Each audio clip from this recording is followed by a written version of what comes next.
So just had to roll them dice and do the right thing and bet on myself. It was time to get out, huh? Time to get out. I know, man.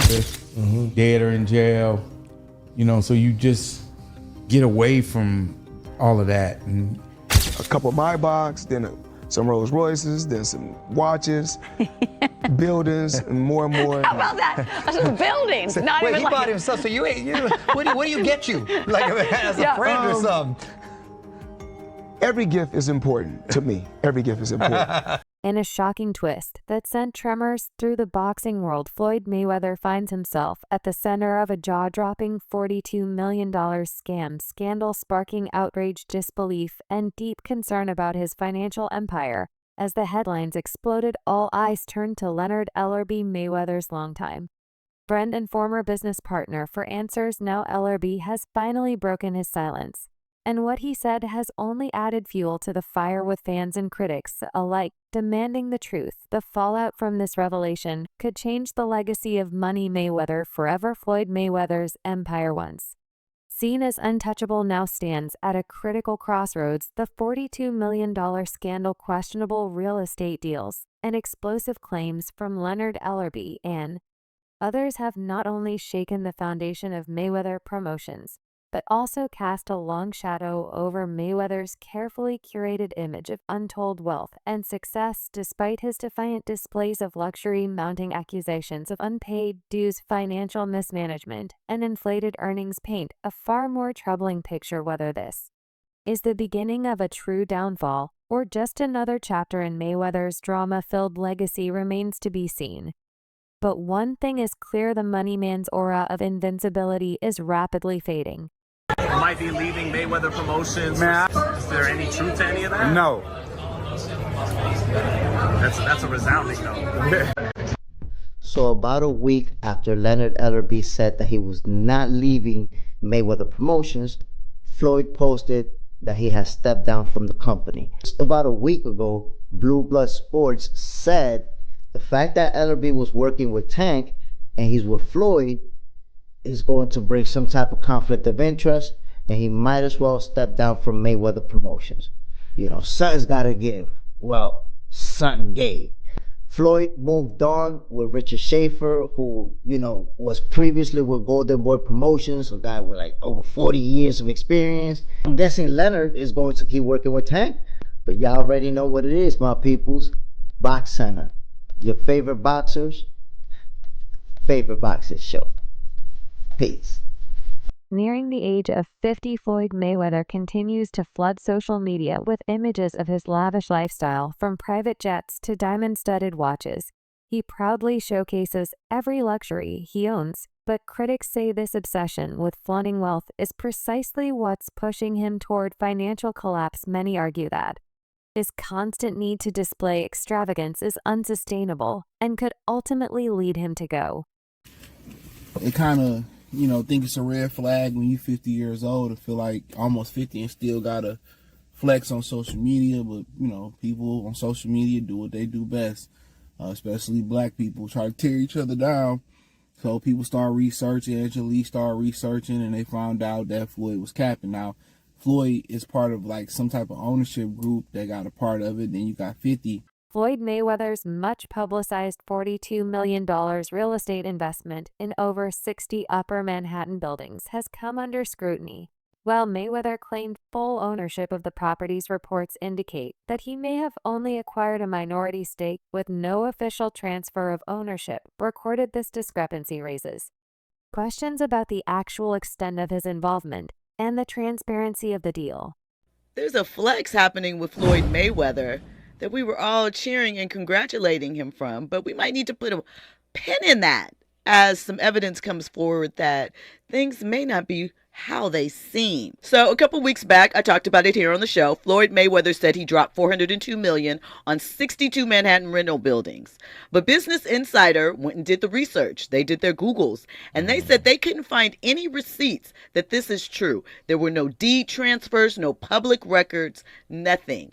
They made some phone calls to owners, and they could not find any information regarding this transaction.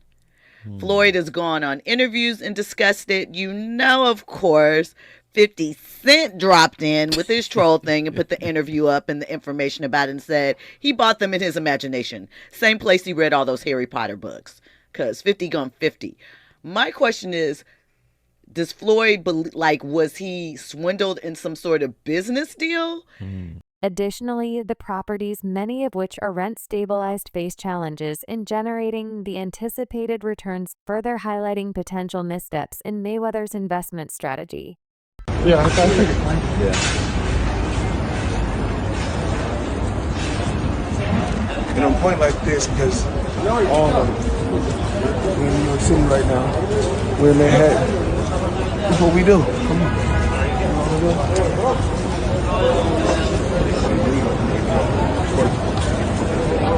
All this money made. No partners. All by myself. Over 1,000 apartments. I'm just getting started. He's collecting rent, hustlers. You know how much rent that is? And guess what? I don't know his paperwork, but obviously if you spent that much in real estate, it looks like he spent it in one shot, but even if he didn't, but usually he did. And if he dealt with the same person, you get a deal, right? So through these deals, he's making money. It's definitely an income situation. They're all apartments. It's not a commercial building. They're all apartment buildings, which are commercial, but they're apartments. In addition So to this guess deal, what? Mayweather has $402 made million in other real estate. Hey, significant he's $500 investments million in in the real real estate estate just sector. off apartment. He has invested in a $10 billion office portfolio managed by 601 companies, which includes properties like the Aon Center and the Old Post Office building in Chicago. These moves reflect Mayweather's commitment to building a diverse and impactful real estate empire. Leonard Ellerbe, a longtime associate of Floyd Mayweather and former CEO of Mayweather Promotions, has been closely involved in the business side of boxing. However, recent developments have cast a shadow over his and Mayweather's financial practices. Floyd that basically gave him $1 million came out to Vegas, and they had a whole backstory to that. And I'm pretty sure Leonard was around seeing all that. And what you're saying doesn't sound far-fetched. And I'm not agreeing with you just to agree with you, but like the champ may be hurt just because like you a human being, you could whoop ass, but you're still a human being, right? You may be hurt that you missed a moment. I've also seen guys where, they moment passed and you try to hold on to things and that becomes an element of it. But then also it's just not a Leonard Ellerbe thing.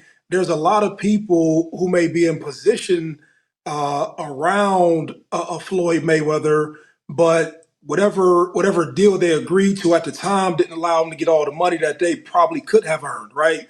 And so he probably sees the infrastructure that Tank doesn't have in the relationship, and he's not saying, "Hey man, it ain't fuck you, champ." Ellerbe revealed that Gervonta Tank Davis, a prominent fighter under their banner, allegedly did not receive a significant payment amounting to $33 million. This revelation has raised serious concerns about the financial ethics within Mayweather Promotions and the treatment of its fighters. The fallout from this disclosure has been swift, with Davis publicly criticizing Mayweather's business acumen and suggesting that he may have been financially mismanaged. Gervonta Davis, but I seen recently that he's actually looking to leave. So how does that relationship work? How does that work as far as grooming somebody, getting them to a point, and then having some differences? I've always been a gentleman. I've always been respectful, and there's nothing like taking a kid that come from the same background as you and helping them and put them in a position to become a multi-millionaire. You meet a kid, he come up to you for an autograph. You sign an autograph for him, then I tell him, in a few years when you get older, I'm gonna work with you and I'm gonna make you world champion someday. Years later, I started working with him, helped him, pushed him to be great. And if he feels like, he's grew wings where he can fly, become his own boss, more power to him. Mayweather, founded by the legendary Floyd Mayweather Jr., has been a powerhouse in the boxing business. Under L's leadership, the company flourished, orchestrating some of the most lucrative and high-profile fights in recent memory, from the record-breaking Mayweather vs. Pacquiao clash or the thrilling Mayweather vs. McGregor showdown. The promotional juggernaut consistently delivered blockbuster events. 17-0 in 12-round fights. Like he tried to get Pacquiao out of here. Exactly. Entered the ring. He didn't get off to his fastest start. Anytime he gets ready. Gets him into the corner. Using the jab as not more than a rangefinder because it landed to land at the ropes. He wheels off those. With a sense in his mind that he wants to do, he can do. Mayweather, because they felt that he was the obstacle to getting the fight made. He couldn't fight as he did against Margarito, much slower. Came in not really as up on point like Floyd was, and he got a way different outcome. Without the tactical ammunition to open up.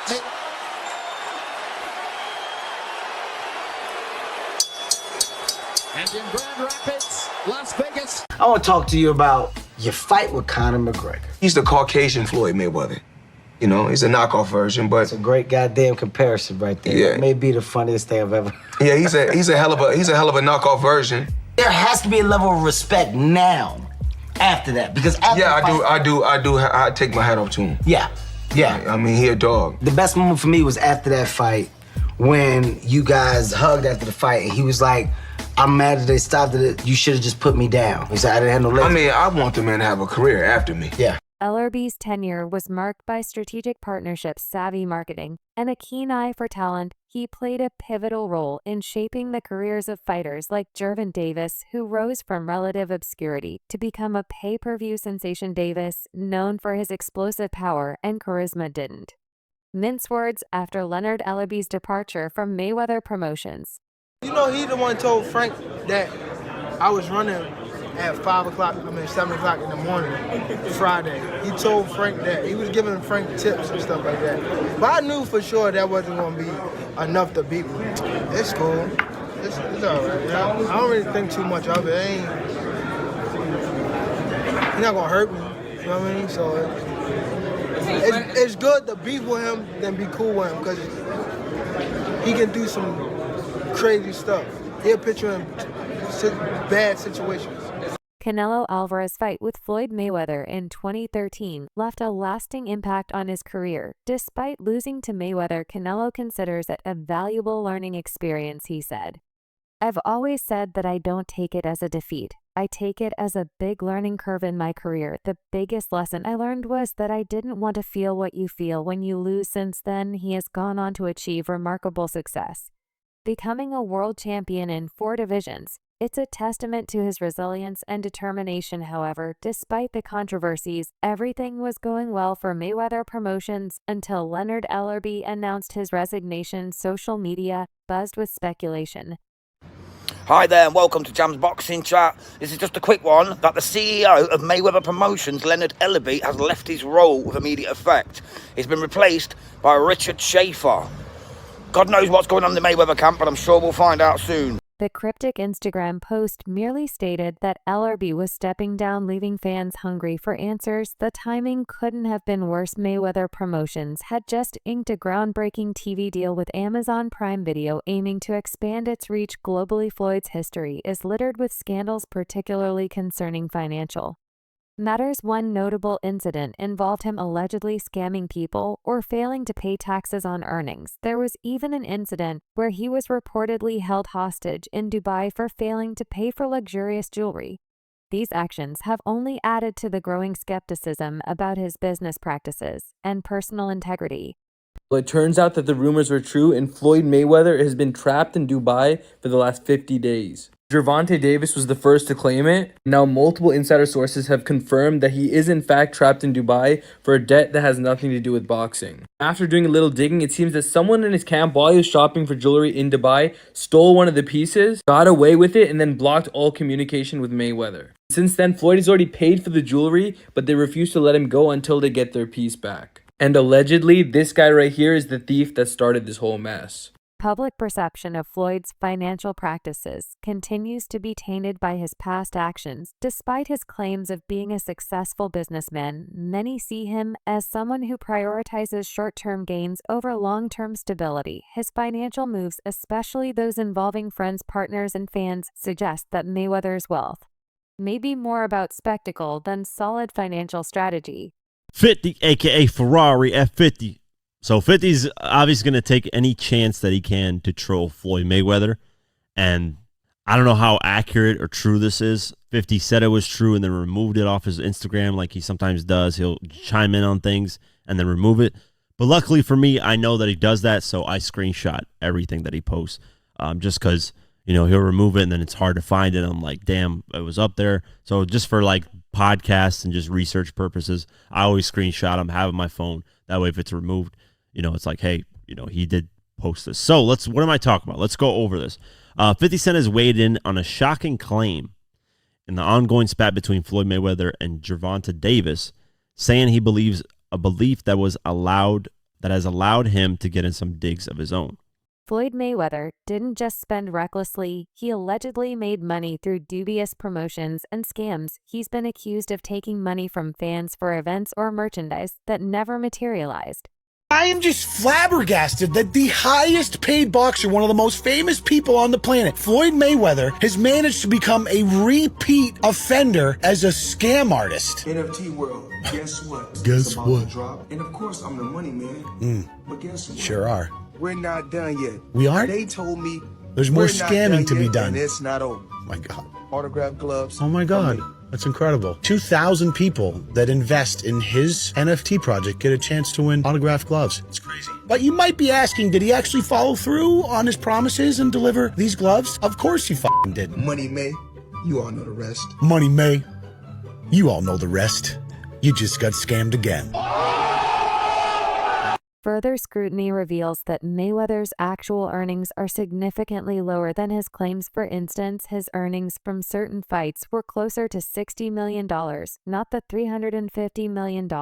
He often boasts about this pattern of exaggeration, raises concerns about the authenticity of his wealth, and suggests a facade maintained to uphold his public persona. How much money could you reasonably walk out of this fight with? 350 million. $350 million. Yes. Wow. I know you love money, right? I mean, it's cool. It's cool. Yeah. It's cool. What do you do with all this money? And, cash is king. Do you have an ATM card? I'm the human ATM. This pattern of acquiring goods without settling dues indicates a reckless approach to money management. Living a lifestyle predicated on credit and delayed payments is a precarious path that can lead to financial ruin regardless of past earnings.